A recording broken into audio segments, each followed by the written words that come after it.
At 11:32 a.m. on November 29, 1943, Staff Sergeant Eugene Moran was crouched in the tail compartment of a B-17 Flying Fortress, nicknamed Rikki Tikki Tavi, watching German fighters converge on his bomber like a swarm of hornets.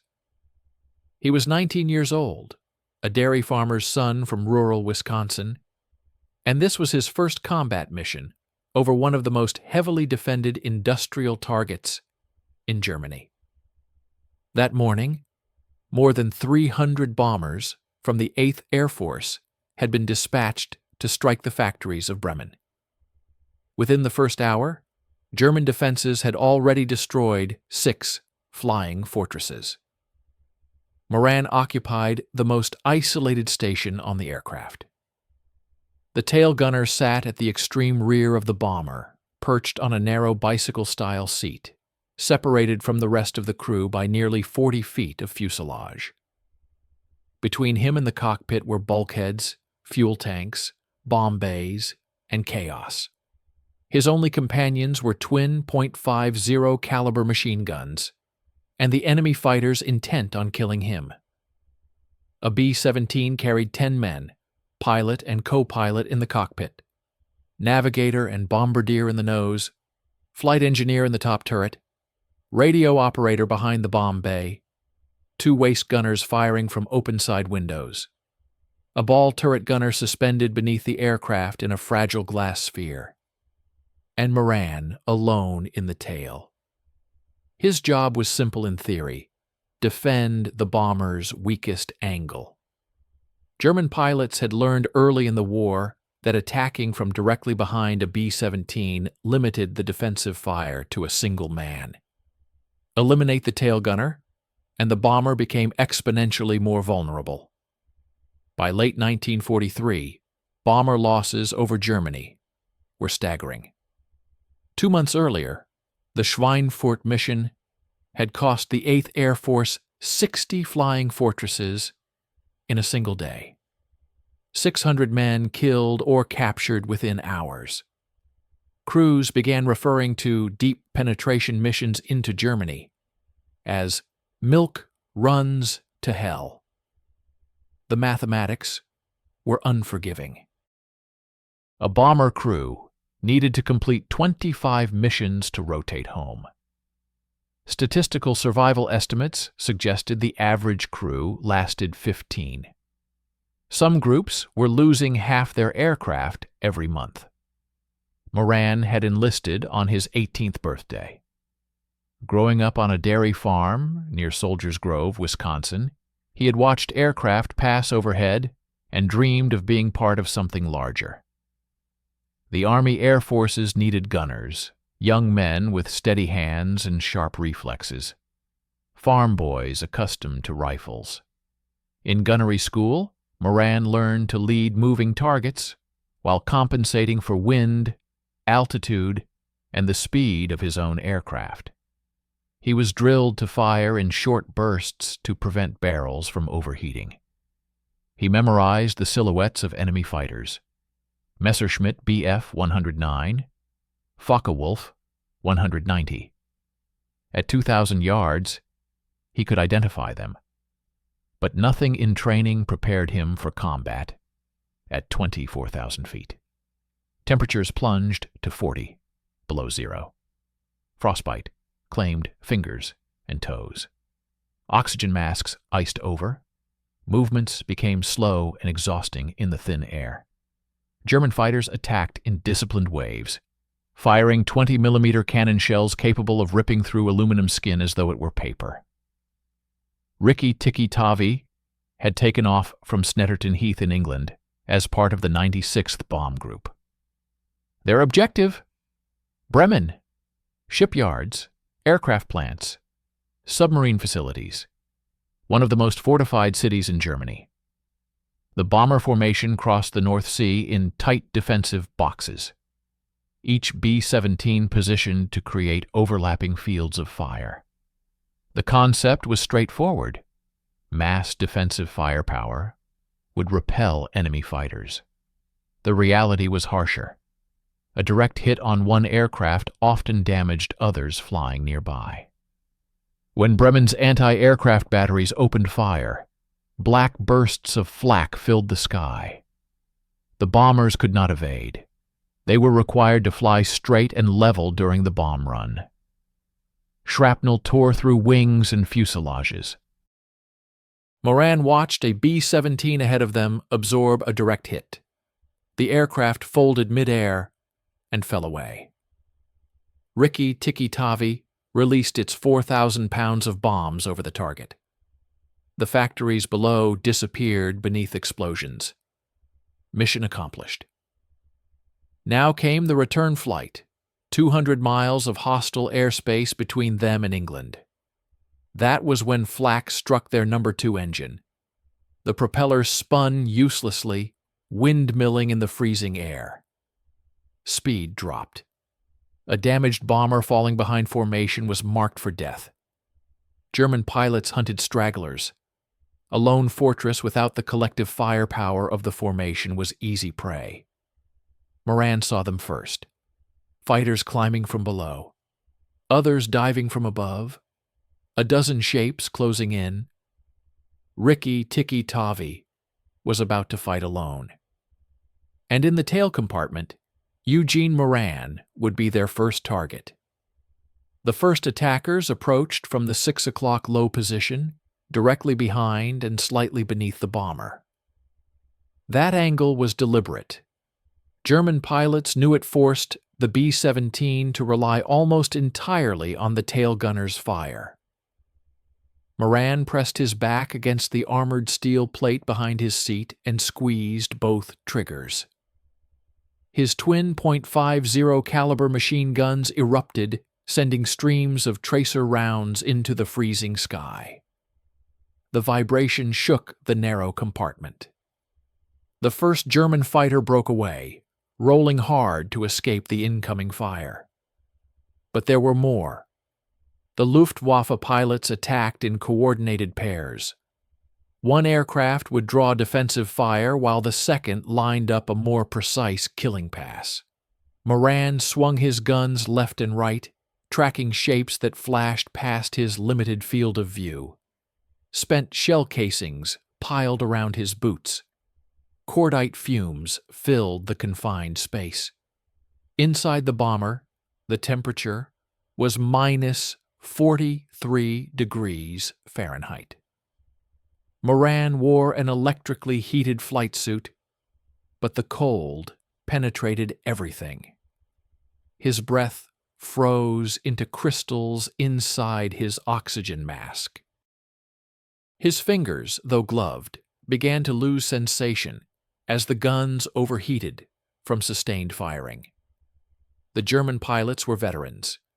Many had been fighting since 1939. They understood exactly how to dismantle a B-17. First, disable engines. A crippled bomber could not maintain formation. Second, eliminate defensive gunners. Remove the guns, and the aircraft became a target. Finally, saturate the fuselage with cannon fire until something critical failed. Moran heard the impact of 20-millimeter shells before he felt the vibration. Aluminum panels buckled, metal tore. The intercom crackled with fragments of panicked voices and static. Somewhere forward, one of the waist gunners stopped firing, then the other. The aircraft shuddered as more rounds struck home. Moran continued firing. There was no alternative. A Focke-Wulf swept in from the 4 o'clock position. Moran pivoted, led the target, and fired a tight burst. The fighter's wing disintegrated under the impact. It spiraled downward, trailing smoke. His first confirmed kill. There was no time to acknowledge it. Moments later, cannon rounds smashed into the tail section. Moran felt a violent blow against his left forearm, then his right. Both arms had been hit. Blood soaked through his flight suit sleeves almost immediately. Pain flared white-hot, but his hands still responded. He could still grip the triggers. Another series of impacts ripped through the vertical stabilizer above him. Control cables snapped and whipped violently. The entire tail assembly vibrated with a new intensity. Something was catastrophically wrong. Instinctively, Moran glanced down at his parachute. The silk canopy was packed tightly in the canvas harness strapped to his chest. His only hope if the bomber went down. He saw holes, multiple jagged tears through the fabric. Cannon shells had shredded it. If he had to bail out, the chute would not open. He would fall 4 miles to his death. The fighters continued attacking in relentless waves. Moran counted at least 15 circling the crippled bomber. Rikki-Tikki-Tavi was losing altitude. The remaining engines strained. Oil pressure gauges in the cockpit were likely fluctuating wildly. Somewhere forward, men were dying. Navigator Jesse Orison was still alive in the nose section, wounded but conscious. The pilot and co-pilot had already been killed at the controls. The flight engineer in the top turret was dead. The radio operator was dead. The ball turret gunner was dead. The waist gunners were dead. Of the 10 men who had departed England that morning, only 2 were still breathing. Orison in the nose, Moran in the tail. 40 feet of shattered fuselage separated them. Then another cannon shell struck something vital. The aircraft lurched violently. A grinding vibration traveled through the frame. The shaking intensified until Moran's teeth rattled. Then came a sound he would remember for the rest of his life. The shriek of tearing aluminum. The scream of structural failure. The fuselage fractured just ahead of the tail section. Moran watched, helpless, as the front half of the aircraft, wings, engines, cockpit, and the bodies of his crewmates separated and fell away toward the German countryside far below.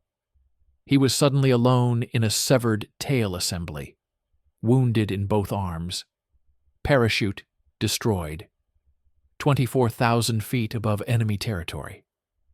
Falling. Physics offered no mercy. A human body in freefall reaches terminal velocity around 120 miles per hour.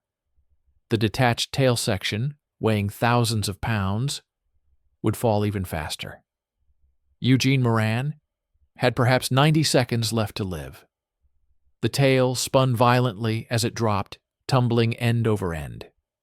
The centrifugal force slammed him against the interior walls of the compartment. His broken arms screamed in agony.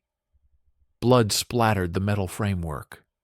Wind howled through the open fracture where the rest of the aircraft had been moments earlier. He should have been paralyzed by fear. He should have curled into himself and waited. Instead, he did something that defied reason. He reached for his guns. The tail section spun violently as it plunged toward the earth. The world became a blur of gray sky and distant ground.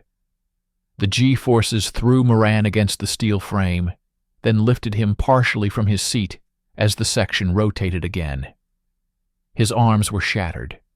Blood covered his sleeves. His parachute was useless. He was falling from 24,000 feet. And he kept firing. German fighters circled the wreckage, initially cautious, perhaps expecting debris, not resistance. They moved closer to confirm the kill. Moran gripped the triggers again.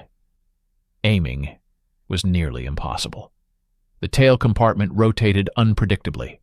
One moment the sky filled his vision, the next the ground. He fired when the nose of a Messerschmitt drifted across his field of view. Tracer rounds streaked wildly through open air. The German pilots scattered. They had never encountered this. A man trapped in a severed aircraft tail, wounded and falling, still fighting. One fighter caught several rounds across its fuselage. It banked sharply and dove away trailing smoke. The altimeter in the tail section had shattered, but Moran could see the earth rising rapidly. Farmland below, fields divided by hedgerows, clusters of forest, thin roads cutting across winter-gray terrain. Something unexpected happened. The tail section's shape began to slow its descent. The vertical and horizontal stabilizers, designed to guide the bomber in level flight, now caught air, like crude wings. Drag increased. The violent spinning reduced slightly. Instead of plummeting straight down, the wreckage began to glide erratically. Not controlled flight, but not pure freefall either. Moran estimated later that he was descending at roughly 100 feet per second. Fast enough to kill him on impact, but slower than terminal velocity. The stabilizers were buying him seconds. Seconds he used to keep firing at any aircraft foolish enough to approach. The ground closed in. 5,000 feet. 3,000. 1,000. He braced himself against the armored chest plate. There was nothing else to do. The tail struck the top of a pine tree at close to 100 miles per hour.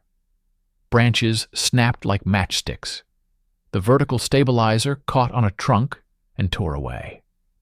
The wreckage cartwheeled through the forest canopy, shedding twisted aluminum with every impact. Moran's head slammed against the steel framework above him. White light exploded across his vision. He felt ribs fracture. His already damaged arms bent unnaturally. Another tree. Another impact. Then the tail section crashed into frozen ground. Silence. Eugene Moran was alive? Barely. He lay in the shattered metal, unable to move properly. Both forearms were broken in multiple places, compound fractures. Bone protruded through torn skin. His ribs were crushed. A head wound had torn part of his scalp away. Blood froze in the winter air. The crash site lay in a forest near a small German town south of Bremen, deep in enemy territory. Moments earlier, American bombs had fallen on the factories nearby. Civilians had likely died. Now an American airman lay broken among their trees. He tried to move. His legs responded weakly. His arms were nearly useless. Hypothermia would claim him within hours, if blood loss did not. He dragged himself toward the opening where the tail had separated from the fuselage. Each movement sent waves of pain through his body. He pulled himself onto frozen soil and stared up at the gray sky. He had survived a 4-mile fall without a functioning parachute. Only 3 Allied airmen would accomplish that during the entire war. But survival meant nothing if he bled out alone in a forest. Voices approached. German voices. Soldiers investigating the crash. They emerged cautiously, rifles raised, scanning for threats. Instead, they found a teenage American airman barely conscious in the snow. One soldier shouted orders. Another ran toward the road, likely to summon an officer. Moran could not resist. He could barely breathe. The soldiers searched him roughly, ignoring his screams as they manipulated his shattered arms. They found his dog tags, his rank, his ruined parachute. They left him lying on frozen ground while they examined the wreckage. Within an hour, an officer arrived. He assessed Moran's injuries and shook his head. The American appeared to be dying, but orders required capture and interrogation if possible. Dead airmen provided no intelligence. They loaded Moran onto a wooden cart. No stretcher, no blanket, no treatment. The cart bounced along frozen roads for what felt like hours. Each jolt sent new pain through broken ribs and fractured arms. Blood on his scalp had frozen into a dark crust. He drifted in and out of consciousness. Eventually, he was delivered to a German military facility. He remembered concrete beneath him. German voices discussing him as though he were already a corpse. No doctor came, no morphine, no bandages. German medical resources were limited. Wounded enemy airmen ranked low on priority lists. For 2 days, he lay untreated. Infection began to spread. His broken arms darkened. The exposed skull tissue swelled. Without surgery, he would lose his limbs. Without antibiotics, sepsis would claim him. The guards watched him deteriorate, some indifferent, some almost sympathetic, none empowered to act. On the 3rd day, he was loaded onto another cart, another journey. This time to a prisoner of war hospital, a makeshift facility where wounded Allied airmen were treated just enough to survive transfer to permanent camps. The hospital was understaffed. Supplies were scarce. German doctors triaged ruthlessly. Those deemed salvageable received attention. Those considered beyond saving were left to die. Moran's condition placed him firmly in the latter category.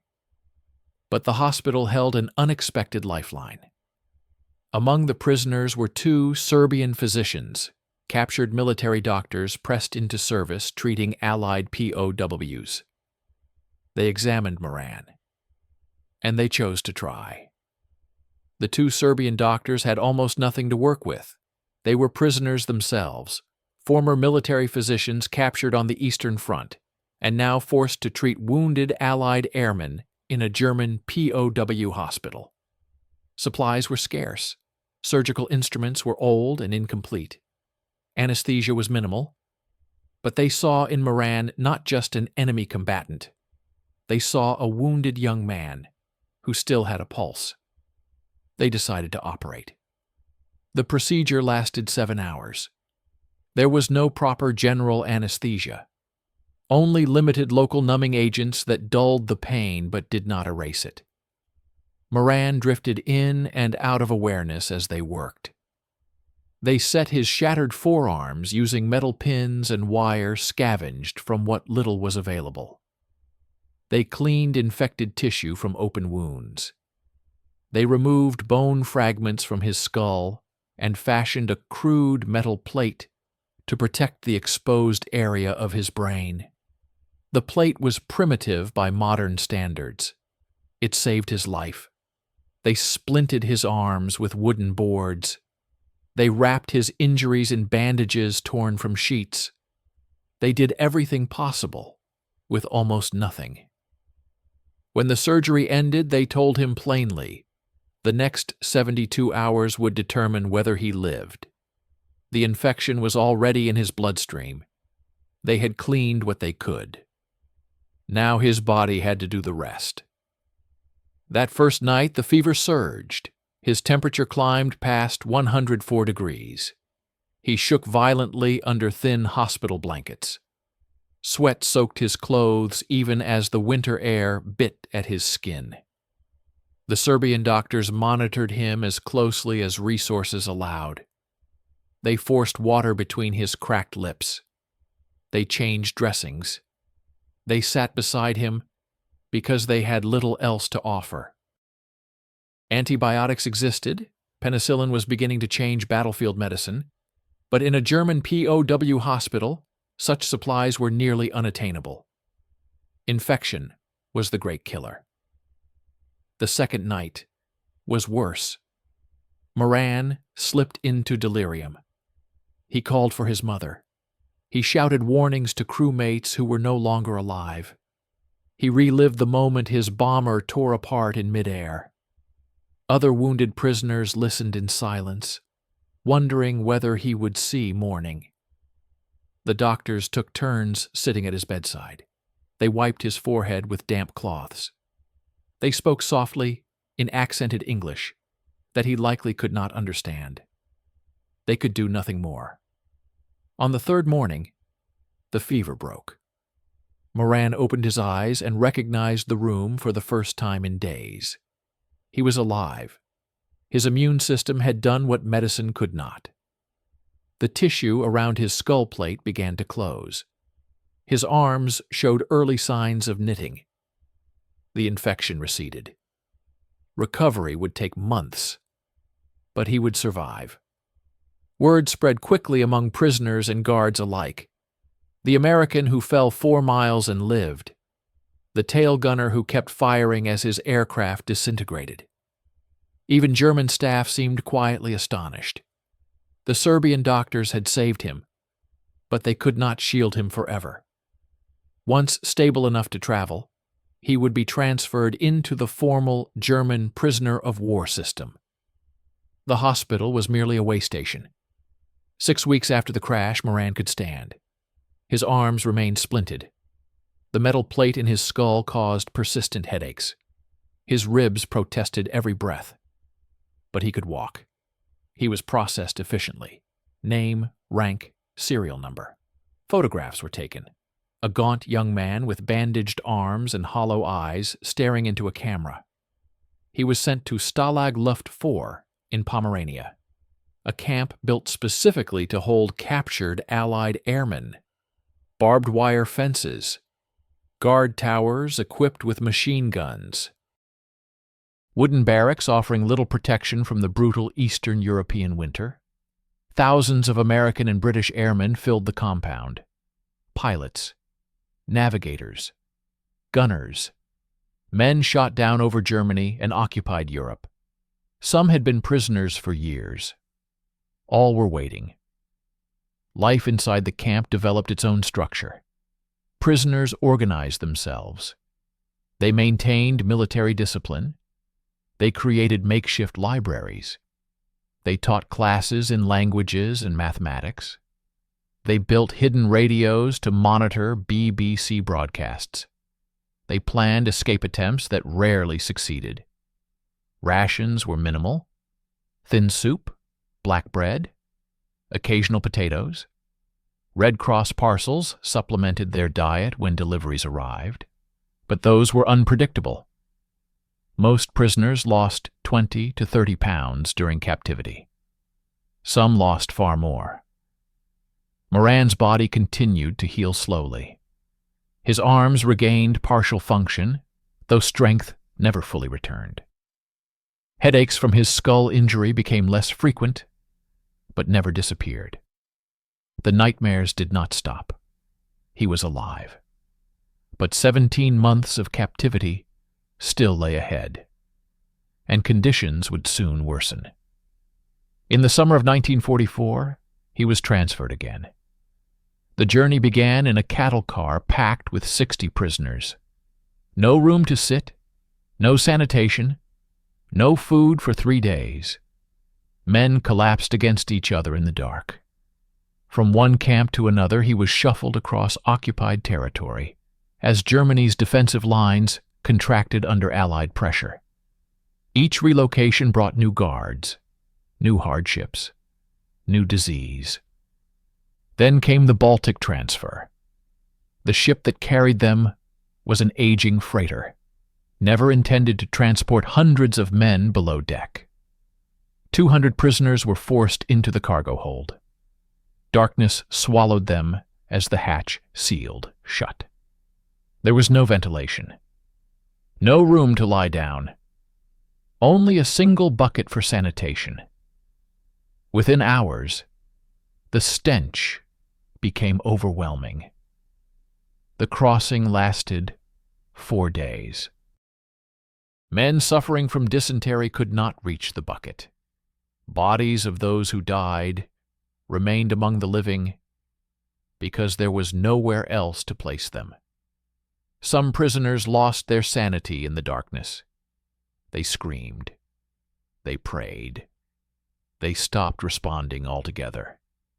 When the hatch finally opened, Moran climbed into gray daylight with eyes that struggled to focus. His clothes were soaked. His body was weaker than ever. The metal plate in his skull throbbed constantly. The ship delivered survivors to another camp in East Prussia. More wire, more towers, more waiting. But by early 1945, the war was shifting. Soviet forces advanced from the east. Allied armies pressed from the west. German guards grew visibly nervous. Something was changing. On February 6, 1945, it happened. Orders came for immediate evacuation. All prisoners would march west, on foot, in winter. Refusal meant death. Moran had survived falling from the sky. Now he faced 600 miles of frozen roads. The evacuation began before dawn. Thousands of Allied airmen assembled in the frozen compound, forming a column that stretched for miles. Temperatures hovered near 20 below zero. Many prisoners lacked proper winter coats. Some had no gloves. Boots were worn thin from months of captivity. They had survived on starvation rations. Now they were expected to walk across a collapsing Germany. German guards marched alongside them with rifles ready. The instructions were blunt. Keep moving. Anyone who fell behind would be shot. Anyone who attempted escape would be shot. The column trudged westward through snow and ice, 15 to 20 miles each day. They slept in abandoned barns, in sheds thick with animal waste, sometimes in open fields beneath frozen skies. They drank melted snow or water from ditches contaminated by runoff and human waste. They scavenged raw potatoes from fields when possible. Moran's body protested every step. His arms, never fully healed, throbbed in the cold. The metal plate in his skull seemed to conduct freezing air directly into his brain. His ribs ached constantly. Every breath burned. Men collapsed daily. Some simply sank into the snow and did not rise again. Others developed fevers that consumed them within hours. Guards fired shots when stragglers slowed the pace. The march left a trail of bodies behind it, silent markers across the countryside. Later, it would be known as the Black March. 86 days of forced movement through blizzards, freezing rain, and starvation. An estimated 1,500 American and British airmen died during that ordeal.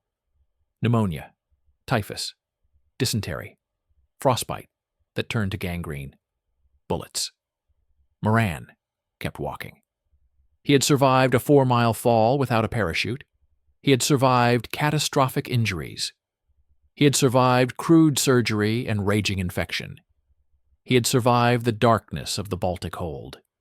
He refused to die on a frozen road. By March 1945, the column had covered nearly 500 miles.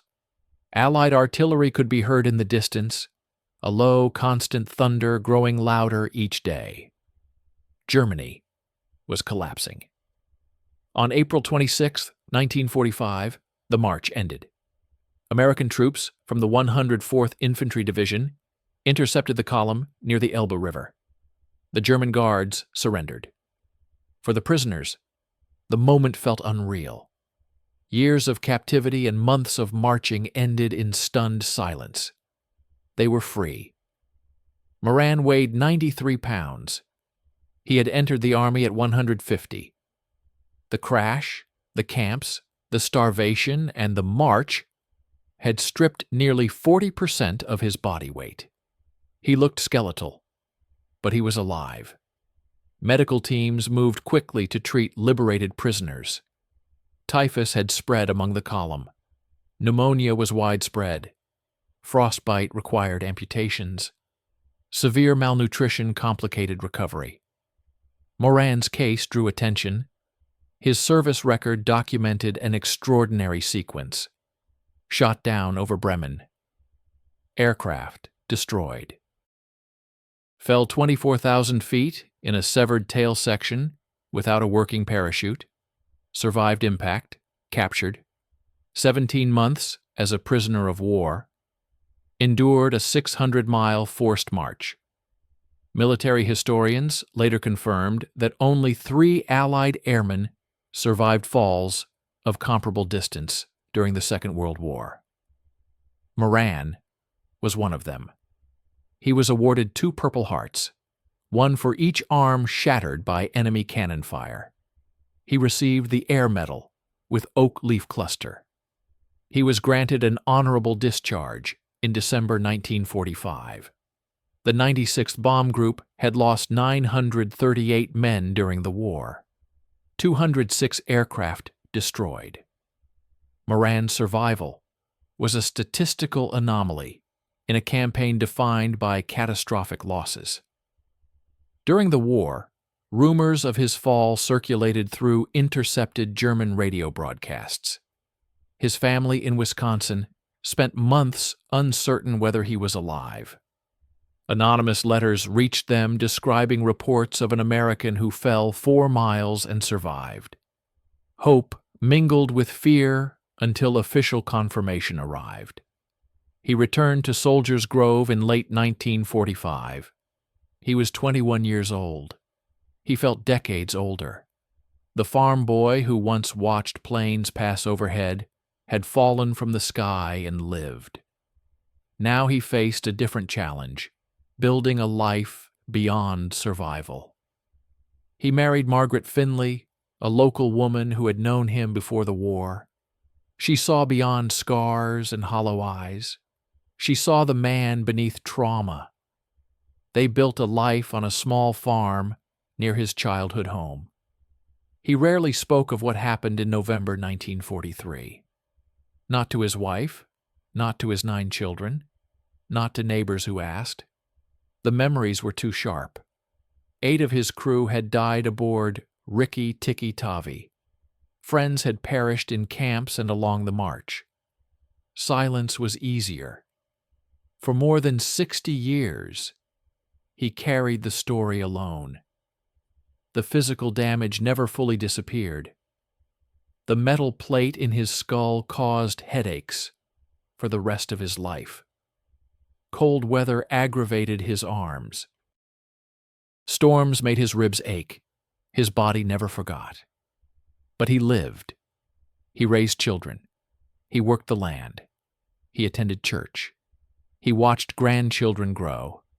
He outlived most of the men who had shared his captivity. The boy who should have died a dozen times reached old age. In 2007, Wisconsin created a Veteran Lifetime Achievement Award. Eugene Moran was its first recipient. Recognition came late. Journalists interviewed him. Historians recorded his account. A teacher named John Armbruster began documenting every detail: military records, German archives, interviews with witnesses.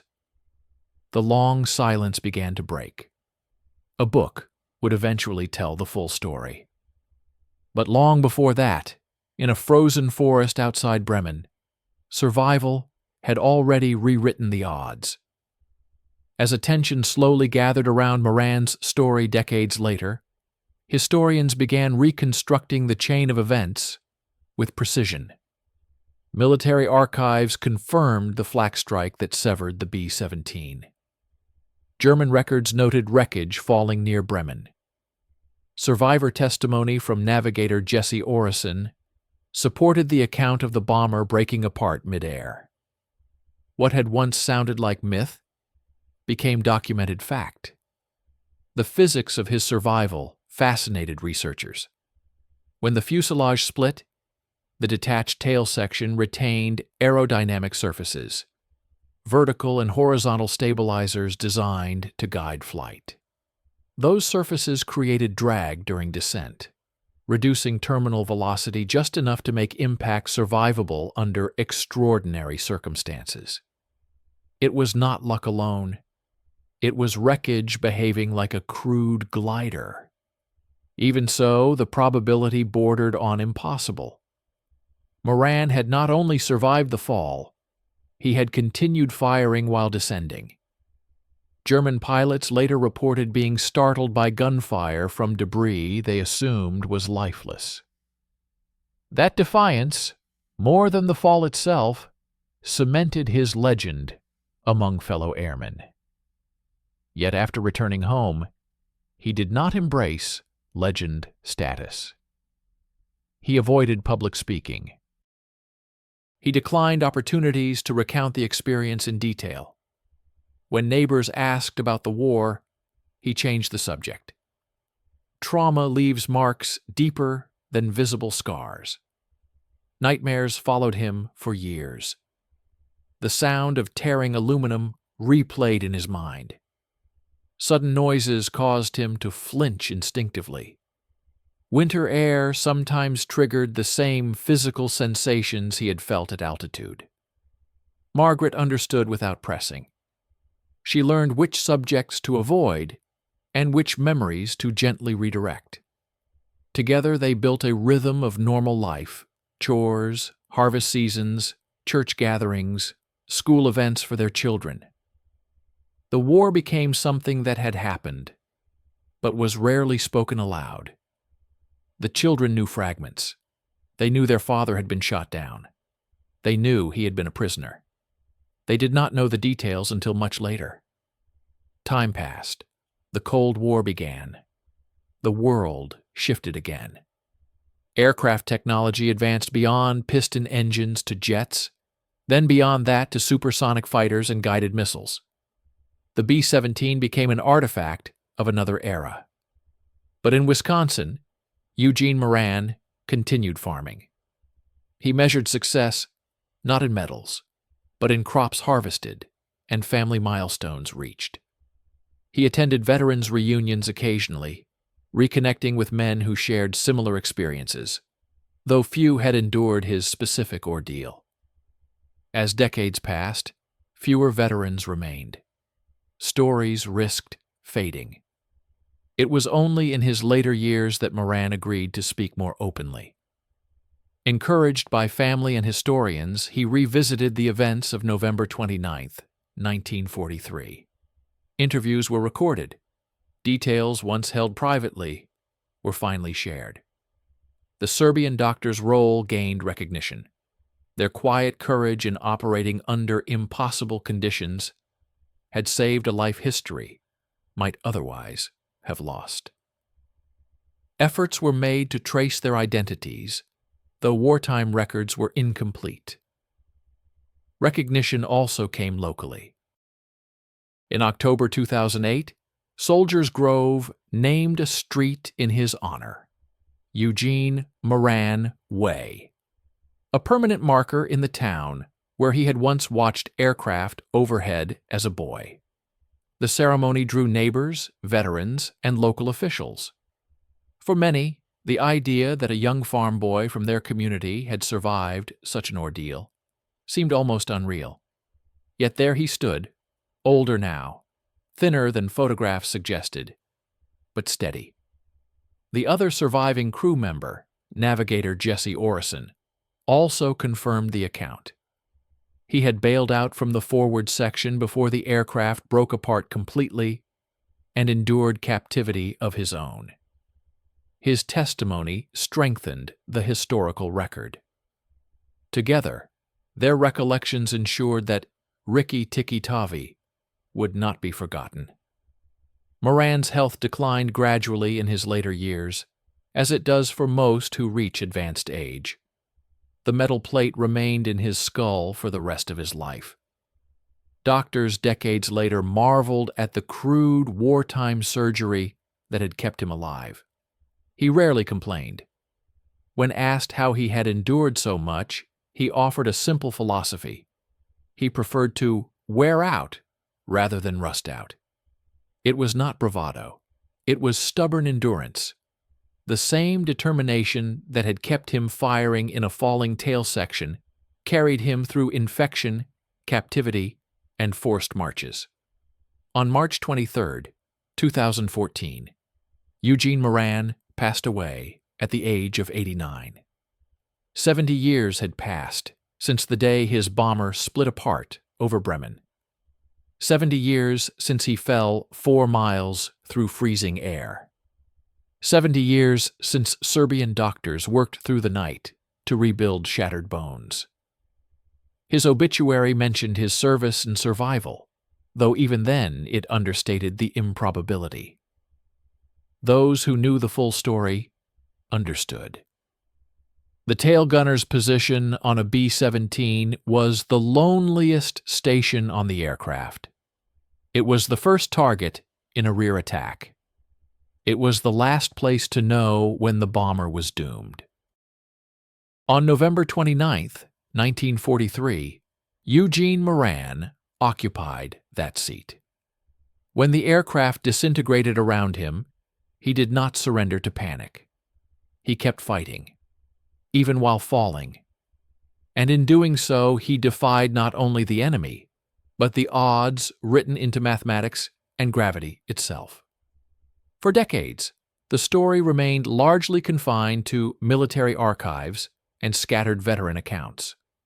The Battle of Bremen, the shattered B-17, the fall from 24,000 feet, all of it existed in official records, but rarely in public memory. Moran did not seek recognition. He never framed himself as extraordinary. To him, survival was not heroism, it was persistence. But as historians revisited the air war over Europe, the context of his experience became clearer. By late 1943, the 8th Air Force was engaged in a brutal campaign of daylight strategic bombing. Crews flew without long-range fighter escort deep into German airspace. Loss rates were so severe that mission planners debated whether operations could continue at all. The sky over Germany was not merely contested, it was lethal. German anti-aircraft batteries created dense barrages of flak. Luftwaffe fighter groups coordinated timed intercepts. Attacks came from multiple angles, head-on passes to exploit thin frontal armor, and rear assaults targeting tail gunners. Every mission was a calculation of probability. Every crew knew the odds. When Rikki-Tikki-Tavi lost its engine and began falling behind formation, the outcome seemed predictable. Stragglers rarely survived. German pilots waited for isolated bombers. Without overlapping fields of defensive fire from neighboring aircraft, a lone fortress was exposed. The fact that any part of the aircraft survived long enough for a tail section to descend semi-stably was itself remarkable. The fact that Moran remained conscious and firing added another layer of improbability. And yet, survival in war is often a combination of physics, training, and refusal to surrender. He had been trained to keep firing. He did. He had been trained to identify targets under pressure. He did. Even as his world collapsed around him. The forced march in 1945 revealed a different dimension of endurance. Survival in captivity is less visible than combat survival. There are no explosions, no dramatic moments. There is only hunger, cold, exhaustion, and time. Time can erode will as surely as bullets tear metal. But Moran continued placing one foot in front of the other, day after day, hundreds of miles, past men who fell and never rose again. When American forces intercepted the column in April 1945, many prisoners were too weak to cheer. Liberation felt unreal. After so long defined by captivity, freedom required adjustment. Repatriation involved medical treatment, debriefings, and a slow reintegration into civilian life. Some former prisoners struggled profoundly. Malnutrition left lasting damage. Psychological trauma lingered. Moran rarely spoke of those months, but his actions afterward reflected someone who had decided not to let the experience define him entirely. He built routine. Routine can be a form of recovery. Farming required focus. Planting, harvesting, repairing fences, tasks measured in tangible progress rather than survival odds. Raising children required patience and presence. Silence for him was not denial, it was containment. Only in later years did he agree to participate in recorded interviews. When he described the fall, he did so without embellishment. He spoke of sounds, tearing metal, rushing wind. He spoke of the Serbian doctors with gratitude. He spoke of the march with quiet understatement. He did not dramatize. Those who listened understood that restraint carried its own weight. The broader war narrative often highlights grand strategy, generals, campaigns, treaties. Individual stories like Moran's illustrate the human scale within that vast machinery. A 19-year-old farm boy in a tail compartment, 40 feet separated from his crew. First target in a rear attack. Last to know, the aircraft was breaking apart. There is something symbolic in that position.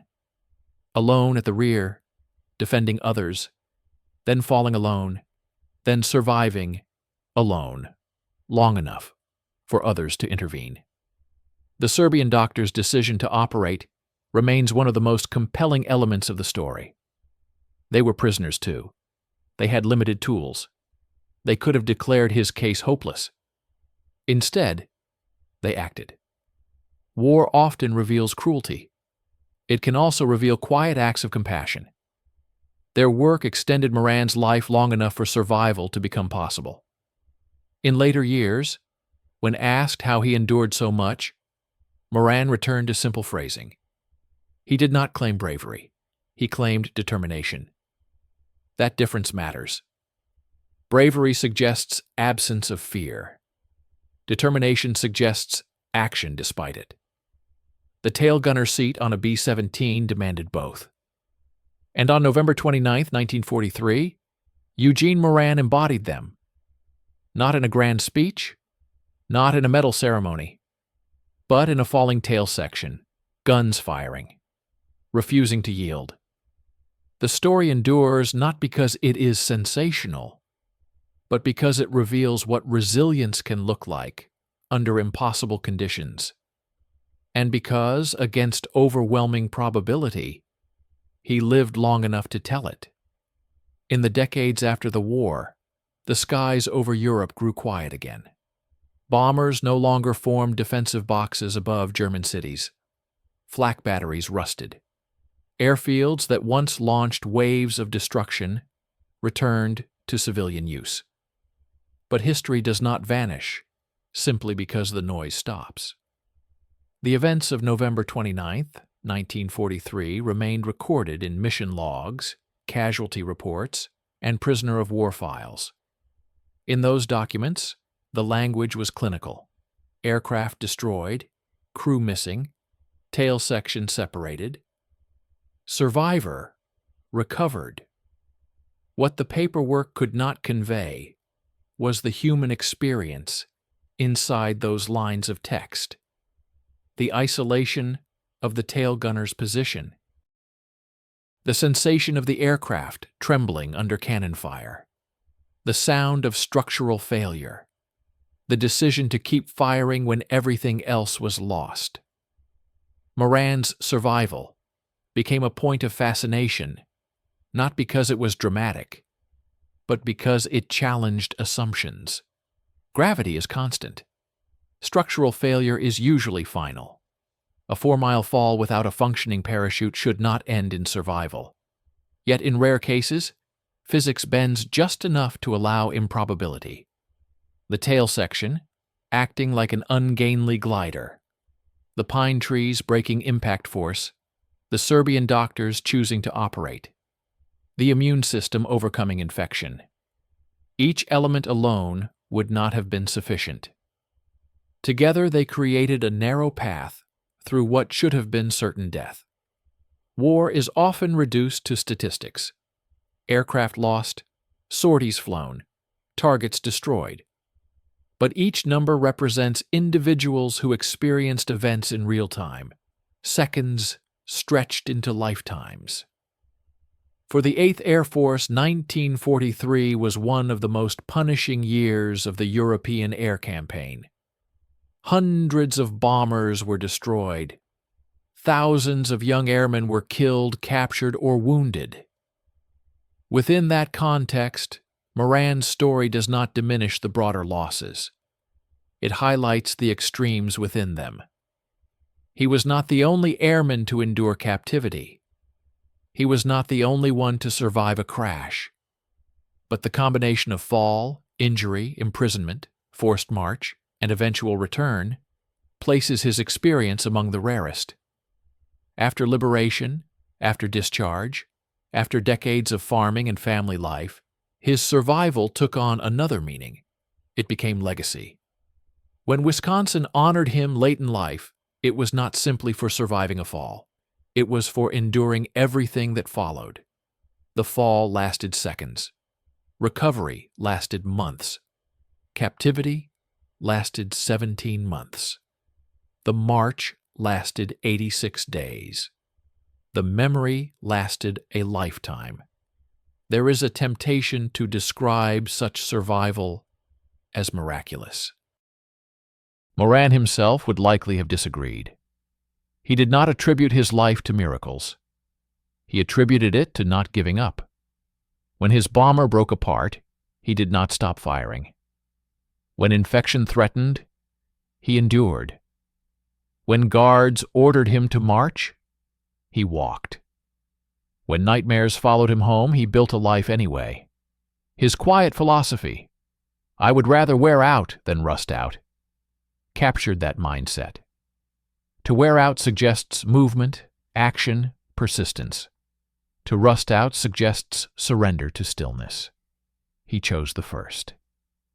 The tail gunner's seat on a B-17 remains a symbol of isolation and vulnerability. It was the most exposed position during a rear attack. It required trust that the men forward would maintain course and that the gunner would hold his ground. On that November morning, the man in that seat did exactly that. When the aircraft disintegrated, he did not collapse into fear. He remained engaged, even as he fell. In the end, Eugene Moran's story is not merely about survival from extraordinary height. It is about resilience measured in decisions, to keep firing, to endure surgery, to walk another mile, to return home, and live quietly. The world moved on. Aircraft technology advanced. Wars changed. But somewhere in Wisconsin, a farmer once looked up at planes crossing the sky and remembered what it meant to fall through it and to survive. That is where this story ends. Not in the air over Bremen, not in a prisoner camp, not on a frozen road, but in the simple fact that he lived long enough to see peace. And that survival, against every probability, remains the most powerful part of all.